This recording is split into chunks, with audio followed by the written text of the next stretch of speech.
Sejarah Idul Adha dan asal mula ibadah kurban. Asal-usul ibadah kurban pada Hari Raya Idul Adha berkaitan dengan kisah Nabi Ibrahim alaihissalam dan putranya, Nabi Ismail alaihissalam. Menurut Sayyid Sabiq dalam fikih sunnah juga, Allah subhanahu wa ta'ala mensyariatkan kurban agar mengingatkan kita terhadap riwayat kedua Nabi tersebut. Bagaimana kisahnya? Yuk, simak sampai selesai. Kisah Ibrahim alaihissalam dan Ismail alaihissalam diabadikan Al-Quran dalam surat Ash-Shafat ayat 102-107. Mengutip tafsir tahlili Kementerian Agama Kemenak Jilid 8, dijelaskan bahwa Nabi Ibrahim tak kunjung dikaruniai anak oleh Allah subhanahu wa ta'ala.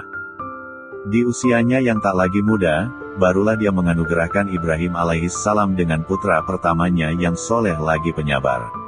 Ialah Nabi Ismail alaihissalam. Riwayat bermula saat Ismail alaihissalam beranjak remaja di mana Allah subhanahu wa ta'ala memberikan ujian berat kepada Nabi Ibrahim. Melalui mimpi, dia memerintahkan Ibrahim alaihissalam agar menyembelih anak yang disayanginya itu sebagai kurban di sisinya. Dengan hati sedih, Nabi Ibrahim menyampaikan perintah Allah subhanahu wa ta'ala yang diperolehnya dari mimpi kepada Ismail alaihissalam.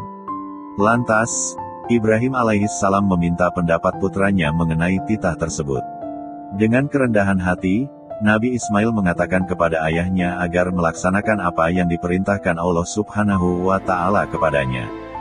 Dengan ketaatan, kerelaan, dan ikhlas, Ismail menerima ketentuannya. Ia juga berkata kepada orang tuanya bahwa tak gentar dan tidak ragu atas takdir yang telah ditetapkannya. Saat keduanya telah pasrah kepada Allah subhanahu wa ta'ala, Ibrahim alaihissalam pun mulai melaksanakan perintahnya itu. Ia menelungkupkan Ismail alaihissalam dengan bagian wajah yang menghadap ke tanah agar dirinya tak melihat wajah sang putra.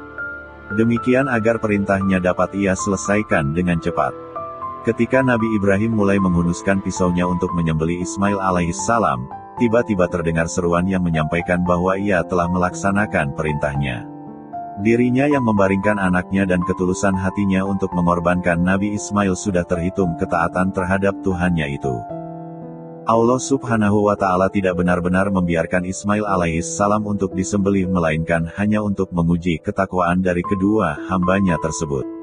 Keduanya pun bersyukur karena telah menghadapi ujian yang berat itu. Menurut jumhur ulama, dikutip dari buku Kisah Para Nabi oleh Ibnu Katsir, Allah subhanahu wa ta'ala mengganti penyembelihan Nabi Ismail dengan seekor kambing besar berwarna hitam matanya dan bertanduk besar. Kata Ibnu Abbas radhiyallahu anhu, kambing tebusan tersebut berasal dari surga lalu diturunkan kepada Ibrahim alaihissalam dari Gunung Sabir. Ialah juga kambing yang pernah dikurbankan Habil, putra Nabi Adam, alaihissalam, dan diterima oleh Allah subhanahu wa ta'ala. Selanjutnya, Ibrahim alaihissalam menyembelih kambing tersebut di Mina.